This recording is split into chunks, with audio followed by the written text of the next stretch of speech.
I'm going to trace out a plastic drawer guide and convert this file to a 3D file. In Logic Trace, the first thing I'm going to do here is set up the 4 points of the diagram. This will define the 4 outer corners of the diagram on the drawing board. I'm going to start tracing out the outer perimeter of the diagram. We'll start with the trace command and then move over to the line command.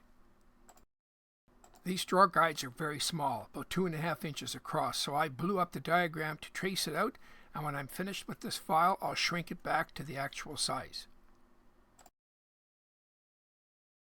When I say I want to convert this DXF file into a 3D file, all I want is this file, this image, to be about 1/4 inch thick.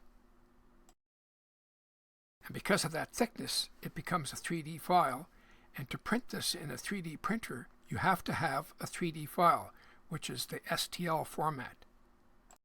You can see here I'm using the circle command. You just touch 3 points and the computer echoes back the diameter, and I corrected that to 0.25. I even marked it on the diagram there, 1/4 inch hole. Now I'm going to take that finished DXF file, which I traced out. I'm going to load that file into Vectric Aspire, and here's where I'm going to convert it to an STL or a 3D file just by adding some thickness to it. From here, that file will be loaded into the 3D printer software. Shown here, I've set up the printer for that file, and I went through the simulation just to see how it's going to look. It looks okay. Printer software generates a G-code and also gives you the time it's going to take to print. The print starts off by creating a rafting, which is the bottom base of the print. This is necessary so the print won't move around while it's on the printer base. I guess you could say it's like a hold down.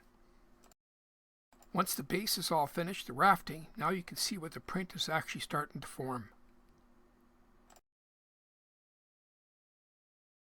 Once the print is complete, I'll take it off the bed, scrape it off the bed, and remove that backing.